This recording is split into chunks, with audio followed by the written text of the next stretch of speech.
अस्सलाम वालेकुम। आज की वीडियो में हम केमिस्ट्री एमडी कैट के कुछ एमसीक्यूज सॉल्व करेंगे। ये एमसीक्यूज चाहे आप नम्स का टेस्ट दें, एफएमडीसी का टेस्ट दें, यूएचएस का टेस्ट दें, आप जिस मर्जी टेस्ट में जाएं आपके लिए फ़ायदेमंद साबित होंगे, इसलिए आपने वीडियो एंड तक देखनी है। आज का टॉपिक हमारा chemistry fundamental concepts unit number 1 है। तो सबसे पहले एमसीक्यूज में हम देखते हैं in which mode of expression the concentration of solution remains dependent on temperature. Molarity, mole fraction, molality या परसेंटेज वेट ओवर वेट। तो इसका जो राइट ऑप्शन होगा वो हमारे पास मोलैरिटी होगा, क्योंकि molarity is equal to number of moles of solute divided by volume of solution in decimetre cube. तो इसमें जो हमारे पास वॉल्यूम ऑफ सोल्यूशन होता है, जो वॉल्यूम है वो टेम्परेचर के ऊपर डिपेंड करती है, और इसी तरह जो वॉल्यूम है वो टेम्परेचर के बढ़ाने से या कम करने से वॉल्यूम ऑफ सोल्यूशन चेंज हो सकता है। तो जो इसका राइट ऑप्शन होगा वो ए होगा, मोलैरिटी। इसी तरह हम क्वेश्चन नंबर 2 में देखते हैं molecular mass of 18 gram of water means 1 gram atom, 1 gram molecule, 1 gram formula आइन एंड 18 मोल्स। तो यहाँ पे जो इसका राइट ऑप्शन होगा वो 1 ग्राम मॉलिक्यूल होगा, क्योंकि हमारे पास जो molar mass of 18 gram of water, water जो है हमारे पास ये एटम नहीं है बल्कि एक मॉलिक्यूल है, तो इसको हम 1 ग्राम मॉलिक्यूल के तौर पे जाहिर करेंगे। जो इसका राइट ऑप्शन होगा वो बी होगा। इसके बाद क्वेश्चन नंबर 3 में हम देखते हैं dash is the number of atoms in a molecule of the substance. Acidity, molecularity, basicity, atomicity. जो इसका राइट ऑप्शन होगा वो हमारे पास एटॉमिसिटी, डी ऑप्शन जो होगा राइट होगा, क्योंकि atomicity is the number of atoms in a molecule of the substance. इसके बाद हम क्वेश्चन नंबर 4 में देखते हैं addition of an electron in a monopositive ion yields an anion, neutral atom, a cation, a radical. तो addition of electron in a monopositive ion, monopositive ion है हमारे पास, उसके अंदर एक और इलेक्ट्रॉन हम ऐड करेंगे तो वो हमारे पास न्यूट्रल एटम, बी ऑप्शन जो है वो बन जाएगा, वो न्यूट्रल हो जाएगा, उसके जो वैलेंस शेल में इलेक्ट्रॉन्स हैं वो कंप्लीट हो जाएंगे। इसके बाद क्वेश्चन नंबर 5 में हम देखते हैं visible light can not be use to observe an atom as the diameter of its atom ranges in the order. ये हमारे पास बुक की लाइन है। जो हमारे पास एटम का डायमीटर होता है उसकी जो रेंज होती है वो 0.2 नैनोमीटर होती है। बी ऑप्शन जो है इसमें ये ठीक होगा। इसके बाद क्वेश्चन नंबर 6 में हम देखते हैं, वो कहता है dash ion formation is always exothermic. तो यहाँ पे mono positive, di negative, di positive, uni negative. तो इसका जो राइट ऑप्शन होगा वो यूनी नेगेटिव होगा, क्योंकि energy is release when an electron is added to isolated neutral atom. तो आइसोलेटेड न्यूट्रल एटम के अंदर एक और इलेक्ट्रॉन हम ऐड करेंगे तो वो यूनी नेगेटिव हो जाएगा, और इस तरह जो एनर्जी होगी वो रिलीज होगी। तो ये हमारे पास ऑलवेज एक्सोथर्मिक रिएक्शन होता है। इसके बाद क्वेश्चन नंबर 7 में वो कहता है which of the following elements atom can exist independently. तो आपको पता है नोबल गैसेस जो होती हैं इनमें हमारे पास हीलियम, हाइड्रोजन, पोटेशियम, क्लोरीन। जो नोबल गैस हीलियम होगी ये इंडिपेंडेंटली एग्जिस्ट कर सकती है। ए ऑप्शन इज द राइट। इसके बाद हमारे पास क्वेश्चन नंबर 8 में वो कहता है the isoelectric set of species.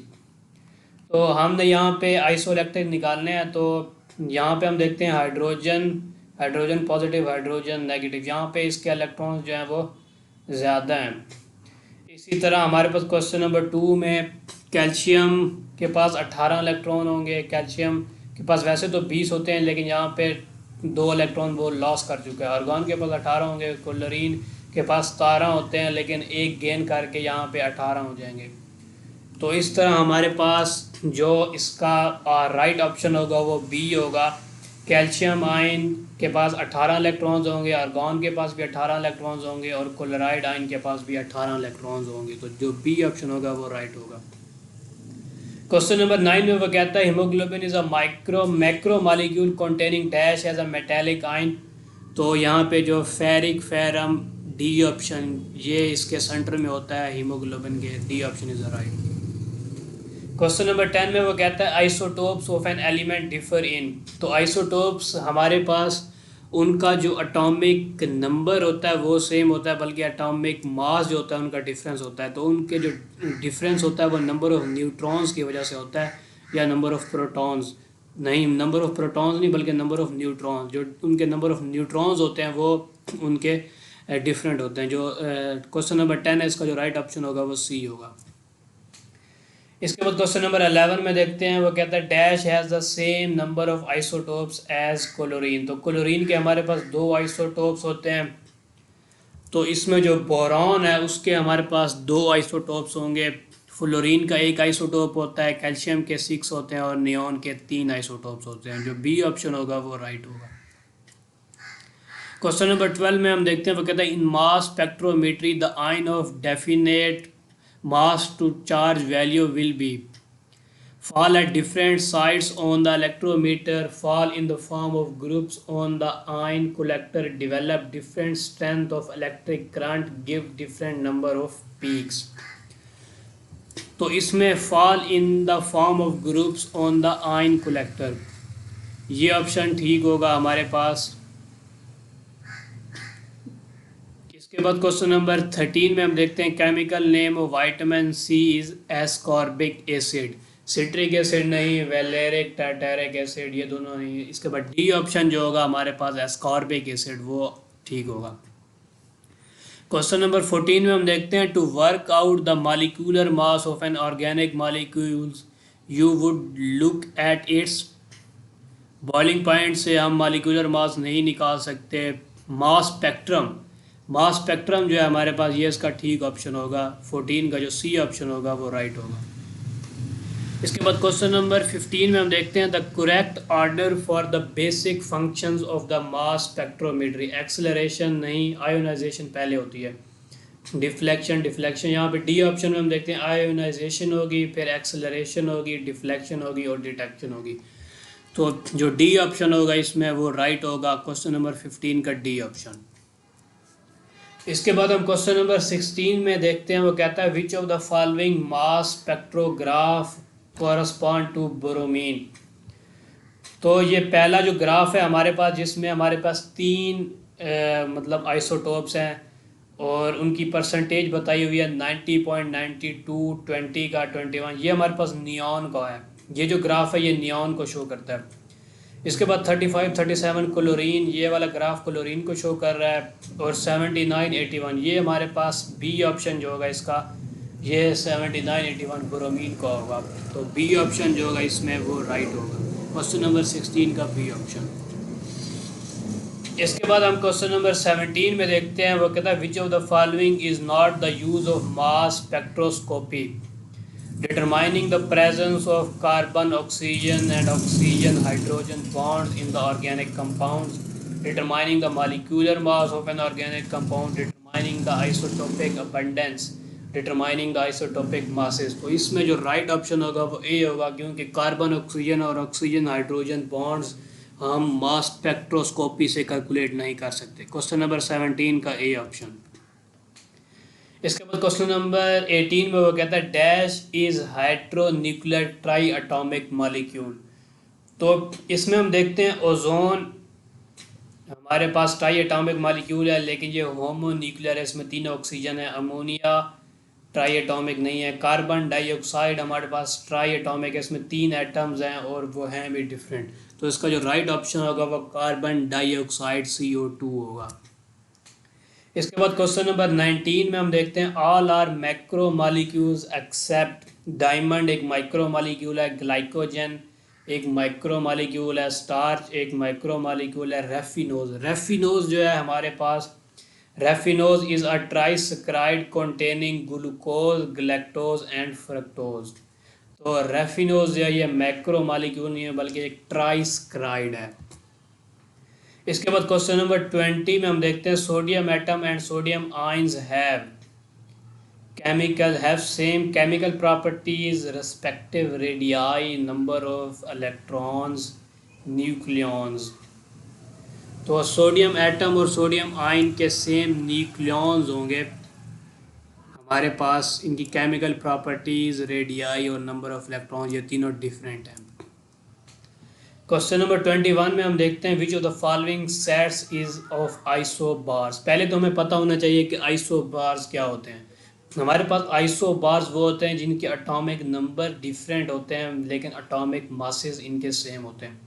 तो यहाँ पे हम देखते हैं एटॉमिक मासेस सेम वाला हमारे पास सी ऑप्शन जो है वो बचता है। इनके एटॉमिक मासेस हमारे पास सेम है, एटॉमिक नंबर जो है वो डिफरेंट हैं, तो these are isobars. Question number 21 का ऑप्शन सी जो होगा वो राइट होगा।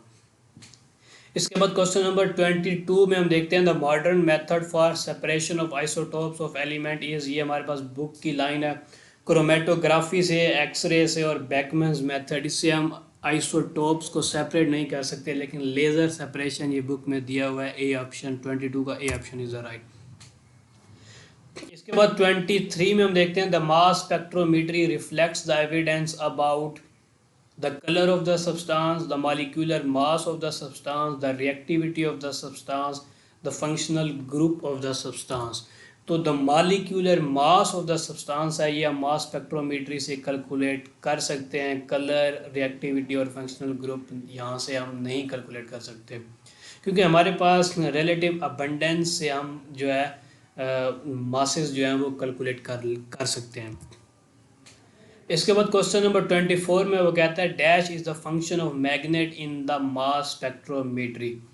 तो ये जो डिफ्लेक्शन ऑफ द आयंस है हमारे पास, ये उसका फंक्शन है मैग्नेट का। तो 24 का जो ए ऑप्शन होगा वो राइट होगा।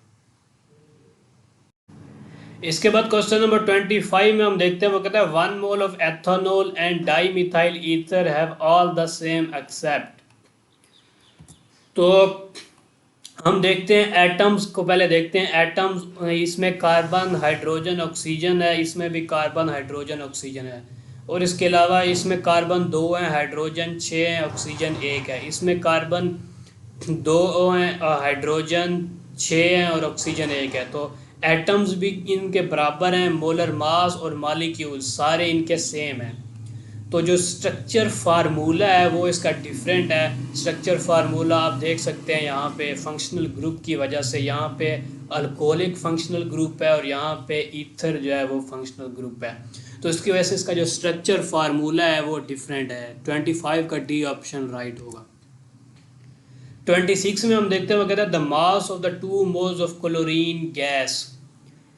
तो क्लोरीन गैस के 2 मोल्स का मास कितना होगा? क्लोरीन गैस का हमें पता है कि Cl2 का जो 1 मोल का मास होता है वो 71 ग्राम होता है। जो 2 मोल का मास होगा इसे हम 2 से मल्टीप्लाई करेंगे तो 142 gram. B option is the right. इसके बाद क्वेश्चन नंबर 27 में हम देखते हैं वो कहते हैं the volume occupied by 1.7 gram of ammonia at STP is 2.24 decimetre cube, 4.48 DM cube, 1.12 DM cube और 3.36 DM क्यूब। तो यहाँ पे हम देखेंगे सबसे पहले अमोनिया का जो मोलर मास होता है वो 17 ग्राम होता है। जो volume of 1 mole of gas होता है वो 22.4 DM क्यूब होता है। तो यहाँ पे हमारे पास 1.7 ग्राम ऑफ अमोनिया का मतलब यह है कि उसका जो उसके जो मोल्स होंगे वो 0.1 मोल्स होंगे। तो वॉल्यूम के लिए हम इसको 10 से डिवाइड कर देंगे 22.4 DM क्यूब को, तो ये 2.24 DM क्यूब। ए ऑप्शन जो होगा 27 का वो राइट होगा। इसके बाद क्वेश्चन नंबर 18 में हम देखते हैं the number of moles of carbon dioxide which contain 8 gram of oxygen is 1 मोल, 0.50 मोल, 0.25 मोल, 0.75 मोल। इसके सोल्यूशन की तरफ हम जाते हैं। हम देखते हैं मास ऑफ ऑक्सीजन जो उसने दिया है हमारे पास 8 ग्राम दिया है। मोलर मास ऑफ ऑक्सीजन जो होता है वो 32 ग्राम पर मोल होता है।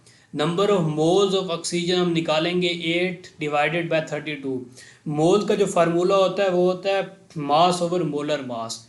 तो मास उसने 8 दिया है, 32 उसका मोलर मास है, 0.25 मोल जो होगा इसका जवाब आ जाएगा। तो हमारे पास जो 1 मोल ऑफ कार्बन डाइऑक्साइड होती है उसके पास 1 मोल होता है ऑक्सीजन गैस का। तो 0.25 मोल्स ऑफ ऑक्सीजन जो होंगे वो हमारे पास 0.25 मोल्स ऑफ कार्बन डाइऑक्साइड में प्रेजेंट होंगे। तो इसका जो राइट ऑप्शन होगा वो सी होगा, 0.25। क्वेश्चन नंबर 29 में हम देखते हैं complete oxidation combustion of 1 mole of an organic compound requires 3 mole of oxygen gas. The formula of the organic compound will be. तो इसका जो राइट ऑप्शन होगा वो बी होगा। इसके लिए हम बैलेंस्ड इक्वेशन निकालेंगे। तो हम देखते हैं कि जब ये इथेन हमारे पास रिएक्ट करेगी ऑक्सीजन के साथ तो कार्बन डाइऑक्साइड और वाटर प्रोड्यूस होगा। इस इक्वेशन को हम बैलेंस करेंगे। बैलेंस में हमारे पास आंसर आएगा 3, मतलब 3 मोल ऑफ ऑक्सीजन गैस जो होगा वो 1 मोल ऑफ ऑर्गेनिक कंपाउंड के साथ रिएक्ट करेगा। और वो कौन सा ऑर्गेनिक कंपाउंड होगा? ऑप्शन बी वाला। इसके बाद क्वेश्चन नंबर 30 में वो कहता है an organic compound contains 40% carbon, 6.66% hydrogen and oxygen हमारे पास है 53.33%। If its molar mass 60 gram per mole what will be its empirical formula. तो इसके सोल्यूशन की तरफ हम जाएंगे। सबसे पहले हम ग्राम एटम्स ऑफ कार्बन कैलकुलेट करते हैं। 40% उसने दिया हुआ है, 40 डिवाइडेड बाई 12 करेंगे 3.33 आ जाएगा। इसके बाद ग्राम एटम्स ऑफ हाइड्रोजन कैलकुलेट करेंगे, 6.66 डिवाइडेड बाय 1.008 ये 6.60 आ जाएगा। ग्राम एटम्स ऑफ ऑक्सीजन कैलकुलेट करेंगे, ये हमारे पास 53.33% था तो इसको डिवाइड करेंगे 16 से तो ये हमारे पास 3.33 आ जाएगा। उसके बाद हमारे पास जो सबसे छोटा होगा उसको सबसे डिवाइड करेंगे तो यहाँ पे हमारे पास रेशियो निकलेगी इसकी 3.33 डिवाइडेड बाय 3.33 ये 1 आ जाएगा। 6.60 डिवाइडेड बाय 3.33 ये 2 आ जाएगा। 6.60 डिवाइडेड बाय 3.33 ये हमारे पास 1 आ जाएगा। तो जो इसका एम्पेरिकल फार्मूला बनेगा वो बनेगा कार्बन का 1, हाइड्रोजन का 2 और ऑक्सीजन का 1, CH2H2O। मतलब जो डी ऑप्शन होगा इसका राइट बनेगा। ये इस तरह हम इसको कैलकुलेट करके निकाल लेंगे। क्वेश्चन नंबर 30 का डी ऑप्शन। इसके बाद क्वेश्चन नंबर 31 में हम देखते हैं limiting reagent is used to ensure expensive reactant is completely used up to make some time reactions occur faster sometimes to determine the rate of reaction all of these। तो जो इसका right option होगा वो D होगा, all of these. इसके बाद question number 32 की तरफ हम जानते हैं। वो कहता है which of the following pair of elements have same number of isotopes. तो नियॉन के 3 आइसोटोप्स होते हैं, ऑक्सीजन के भी 3 होते हैं, बोरॉन के 2 होते हैं, सल्फर के 4 होते हैं, ये ऑप्शन नहीं बन सकता। कार्बन के 3 होते हैं, क्लोरीन के 2 होते हैं, ये भी नहीं बन सकता। ब्रोमीन के 2 होते हैं और आयोडीन के 37 आइसोटोप्स होते हैं। तो इसमें जो राइट ऑप्शन होगा वो ए होगा, नियॉन के 3 और ऑक्सीजन के भी 3 आइसोटोप्स। इसके बाद हम क्वेश्चन नंबर 33 में देखते हैं। वो कहते हैं the strength of electric current is measured at dash which give the relative abundance of ions with definite mass to charge value. Ionisation chamber, analyser, ion collector, recorder. तो आयन कलेक्टर जो है वो हमारे पास इसकी strength of electric current measure करता है। इसके बाद dash is di isotopic element can have maximum number of neutrons. तो डाई आइसोटोपिक में एक क्लोरीन है, सिर्फ एक ही क्लोरीन है। ऑक्सीजन के 3 आइसोटोप्स होते हैं, नियॉन के भी 3 होते हैं और सल्फर के 4 होते हैं। तो क्लोरीन जो है ए ऑप्शन इसका ठीक होगा। इसके बाद क्वेश्चन नंबर 35 में हम देखते हैं। वो कहता है isotopes differ in properties which depend on mass, electronic configuration, chemical properties, the extent to which they may be effective in the electromagnetic field। तो इसका जो राइट ऑप्शन होगा वो हमारे पास properties which depend on mass, क्योंकि isotopes का जो मास होता है वो डिफरेंट होता है। इलेक्ट्रॉनिक कॉन्फ़िगरेशन, केमिकल प्रॉपर्टीज़ और ये सब इनकी सेम होती हैं। इसके बाद क्वेश्चन नंबर 36 में वो कहता है which will show maximum deflection while passing through the magnetic field in mass spectrometry. तो इसमें वो ये है कि जो लाइटर आयंस होंगे वो डिफ्लेक्ट होते हैं मोर, और ions with two positive charges are deflected more than ones with only one positive charge. तो यहाँ पे हम देखेंगे जो लाइटर सबसे ज़्यादा बोरॉन होगा 10 वाला, तो सी ऑप्शन जो होगा ये वाला आइसोटोप ये ज़्यादा डिफ्लेक्ट होगा, क्योंकि मास के वो इन्वर्सली है, जितना मास ज़्यादा होगा उतनी डिफ्लेक्शन कम होगी, जितना मास कम होगा उतनी डिफ्लेक्शन ज़्यादा होगी। इसके बाद क्वेश्चन नंबर 37 में हम देखते हैं the correct formula for magnesium पर क्लोराइड। ये इनऑर्गेनिक केमिस्ट्री से आया हुआ है और इसका जो राइट ऑप्शन है वो डी है, MgClO42। क्वेश्चन नंबर 38 में हम देखते हैं balance chemical equation tells about the condition of the reaction, rate of the reaction, quantitative relationship between the reactants and products. C option जो होगा इसका राइट होगा। इसके बाद a limiting reactant is the one which is taken in lesser quantity in volume as compared to other reactant is taken in same quantity in volume as other reactant, give the maximum amount of product which is required, give the minimum amount of product। तो limiting reactant जो है हमारे पास give the minimum amount of product, वो lesser quantity में हो सकता है, बल्कि कुछ ऐसे रिएक्शंस भी होते हैं जिनमें वो लेसर क्वांटिटी में नहीं होता लेकिन वो यूज़ जो होता है वो हो जाता है रिएक्शन में। इसके बाद इसमें यह है कि give the minimum amount of product, limiting reactant वो होता है। इसके बाद the exact masses of isotope can be determined by mass spectrometry. C option इसका ठीक होगा। इसके बाद many elements have fractional atomic masses, this is because the mass of the atom is itself fractional. Atomic masses are average masses of isobars, atomic masses are average masses of isotopes, and atomic masses are average masses of isotopes proportional to their relative abundance। D option जो होगा इसका ये ठीक होगा। Question number 42 में हम देखते हैं from the following mass spectrum of copper calculate the relative mass. हमने कॉपर का कैलकुलेट करना है। यहाँ पे हम देखते हैं दो आइसोटोप्स हैं कॉपर के, एक की अबंडेंस 69.17 है और इसका जो मास है वो 63 है, और दूसरे का 65 मास है और इसकी जो रिलेटिव अबंडेंस है वो 30.83 है। तो यहाँ पे हम फार्मूला लगाएंगे एवरेज एटॉमिक मास का 63 मल्टीप्लाई बाय उसकी relative abundance plus 65 multiply by उसकी रिलेटिव अबंडेंस डिवाइडेड बाय 100। तो इसका जो राइट ऑप्शन होगा वो 63.6। बी ऑप्शन जो होगा उसका वो ठीक होगा। इसके बाद क्वेश्चन नंबर 43 में हम देखते हैं which is true about both carbonic acid and oxalic acid.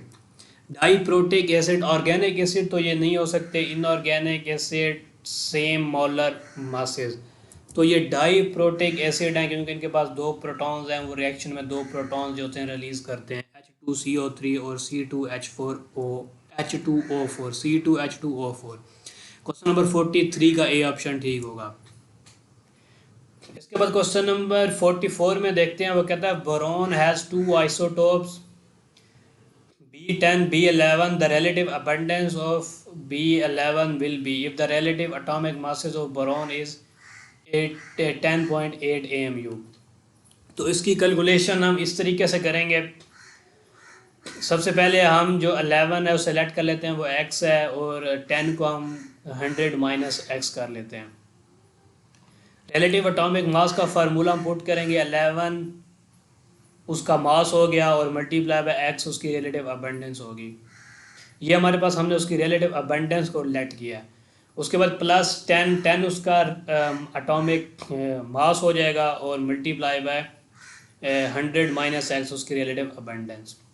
तो आगे हम करेंगे, इसको सॉल्व करेंगे तो आगे रिलेटिव एटॉमिक मास जो है हमारे पास वो दिया हुआ है 10.8 को आगे हम लिखेंगे, और ये जो नीचे वाला 100 है ये इससे मल्टीप्लाई हो जाएगा, और आगे इक्वेशन को हम सॉल्व करेंगे, ये 11x हो जाएगा, ये 11 multiply by x, 11x plus 10 multiply by 100 ये 1000 और माइनस 10x। ये 11x माइनस 10x करेंगे तो यहाँ पे x बच जाएगा।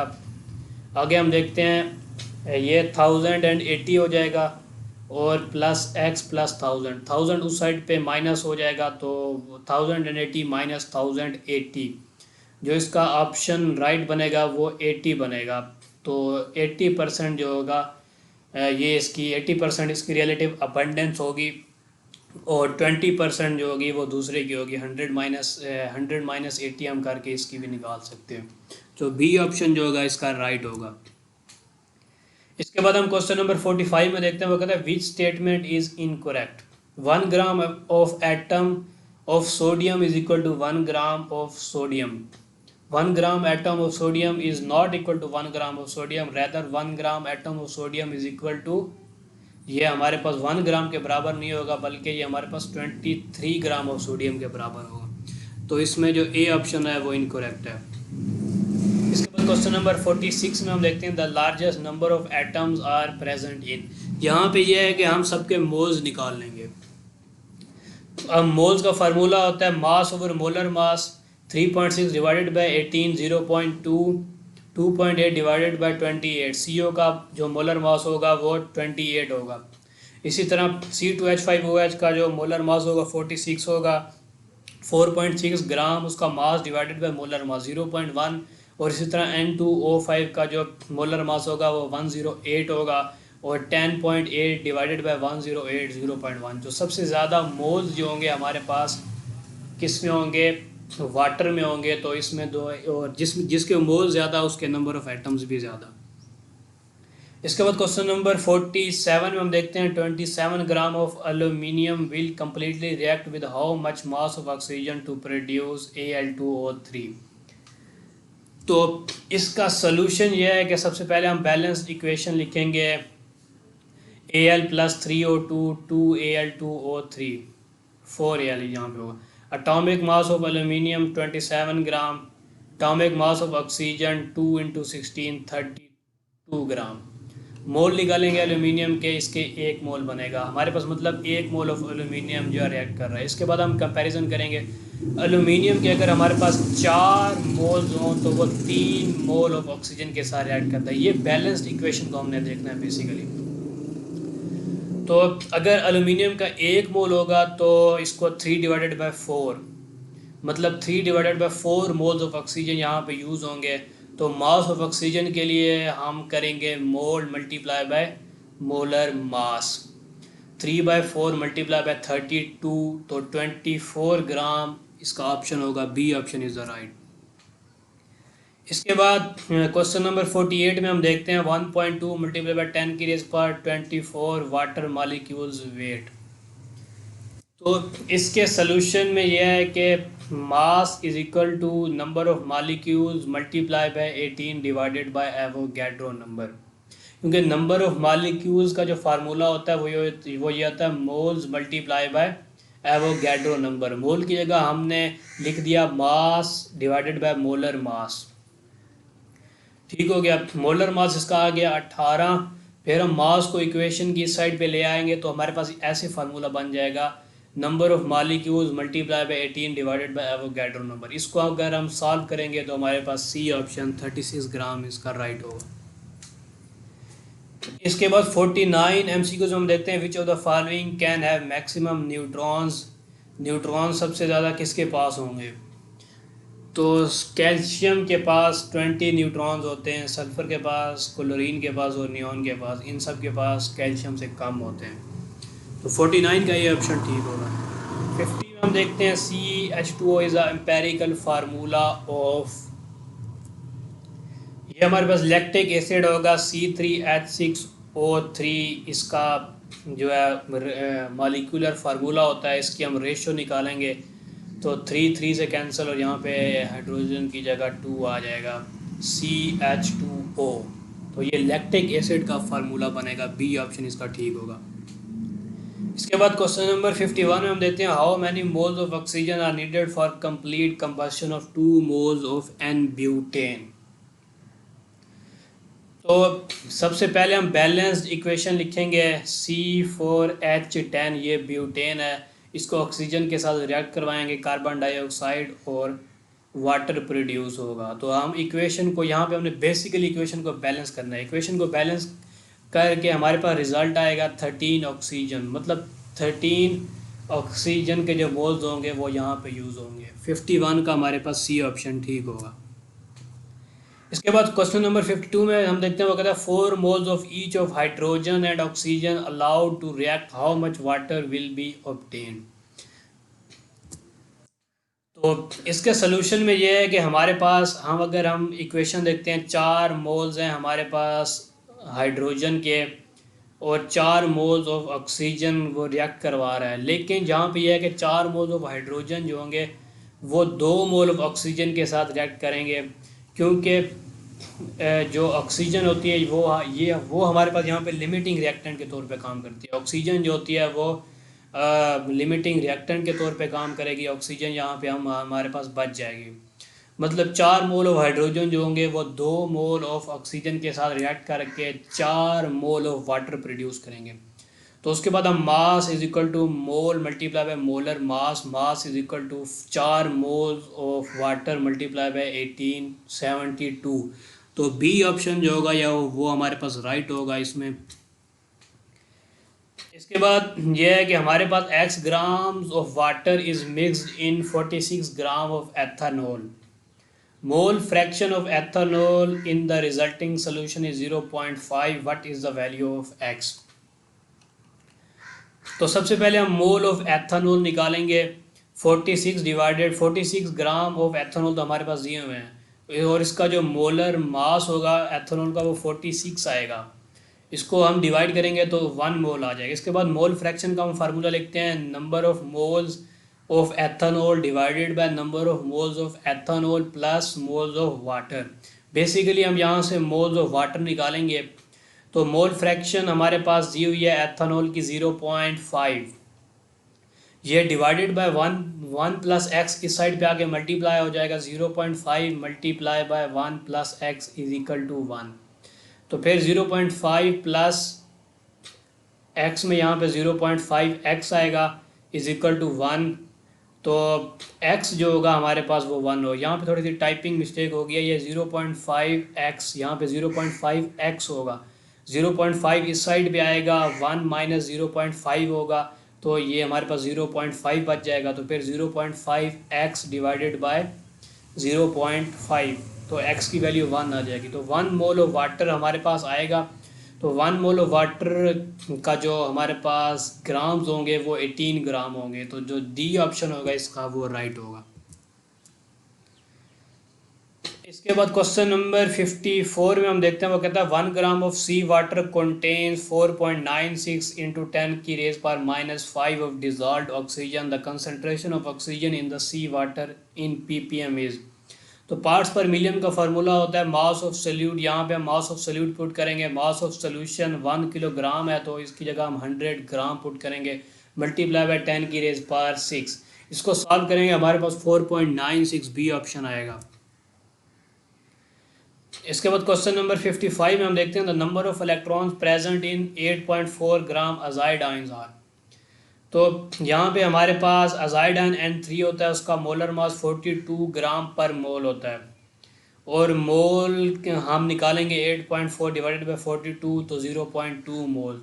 तो नंबर ऑफ इलेक्ट्रॉन के लिए 0.2 को एवोगैड्रो के साथ मल्टीप्लाई करेंगे, 1.26 मल्टीप्लाई बाय 10 की रेज पर 24 इसका आंसर आएगा।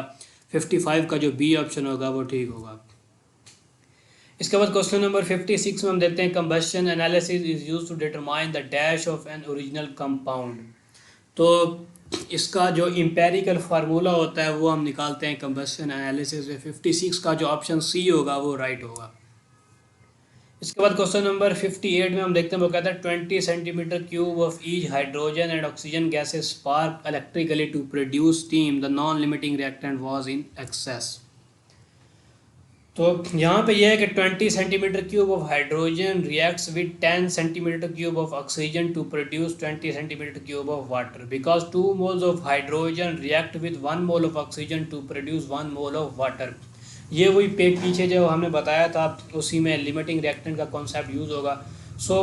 तो इसमें हमारे पास 10 centimetre cube of oxygen use हो रही है, और 20 centimetre cube of hydrogen use हो रही है, तो हमारे पास 10 सेंटीमीटर क्यूब ऑफ हाइड्रोजन जो है वो हमारे पास एक्सेस में होगी। तो सी ऑप्शन इसका राइट होगा। इसके बाद क्वेश्चन नंबर 57 में हम देखते हैं 50% each of A and B present in C compound, what is the chemical formula of C if the relative atomic mass of A 30 AMU and B 20 AMU। तो इसका जो राइट ऑप्शन होगा वो हमारे पास ए बी। तो इसकी जो ratio होगी वो 2:3 बनेगी, क्योंकि ए 30 AMU है, 2 ये यहाँ से 0 0 कैंसिल हो जाएगा, 2:3 बनेगी, तो A2B3 जो इसका डी ऑप्शन होगा वो इसका ठीक होगा 57 का। इसके बाद क्वेश्चन नंबर 59 में हम देखते हैं विच statement is incorrect, 23 gram of sodium and 238 gram of uranium have equal number of atoms. तो इनके नंबर ऑफ एटम्स बराबर होंगे क्योंकि ये दोनों 1 मोल बनेगी। Magnesium atom is twice heavier than that of carbon atom, ये भी ठीक है, कार्बन 12 मैग्नीशियम 24।